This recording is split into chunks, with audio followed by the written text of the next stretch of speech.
আমাদেরও কিন্তু একটা ধৈর্যের সীমা থাকা দরকার।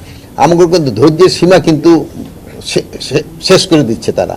তারপরে ধরেন আমরা যদি আবার কোনো সময় অ্যাকশনে যাই, সে সময় আবার আপনারা বলেন পুলিশ এই আগের পুলিশের মতোই হয়ে গেছে। এই ক্ষেত্রে আপনারা তাদের একটু বলা দরকার যে তারা যে এই যে কারণে অকারণে করতেছে, তারা এটা রাস্তাঘাট ব্লক না করে তাদের তাদের যে ঊর্ধ্বতন কর্তৃপক্ষের কাছে তারা জানাইতে পারে।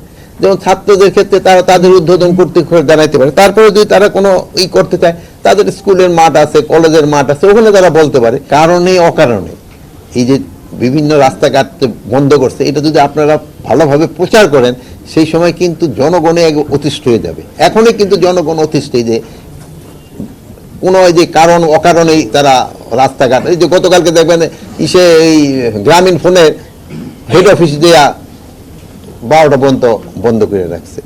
এগুলি আপনারা মিডিয়া বলেন, এরা এই জিনিসগুলো আমাদেরও কিন্তু একটা ধৈর্যের সীমা থাকা দরকার। আমাদের কিন্তু ধৈর্যের সীমা কিন্তু শেষ করে দিচ্ছে তারা। তারপরে ধরেন আমরা যদি আবার কোনো সময় অ্যাকশনে যাই, সে সময় আবার আপনারা বলেন পুলিশ এই আগের পুলিশের মতোই হয়ে গেছে। এই ক্ষেত্রে আপনারা তাদের একটু বলা দরকার যে তারা যে এই যে কারণে অকারণে করতেছে, তারা এটা রাস্তাঘাট ব্লক না করে তাদের তাদের যে ঊর্ধ্বতন কর্তৃপক্ষের কাছে তারা জানাইতে পারে। যেমন ছাত্রদের ক্ষেত্রে তারা তাদের ঊর্ধ্বতন কর্তৃপক্ষ জানাইতে পারে। তারপরে যদি তারা কোনো করতে চায়, তাদের স্কুলের মাঠ আছে, কলেজের মাঠ আছে, ওখানে তারা বলতে পারে।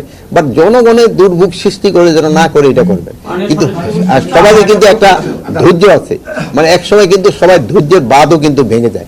জনগণের কিন্তু ধৈর্যের বাঁধ ভেঙে যাবে।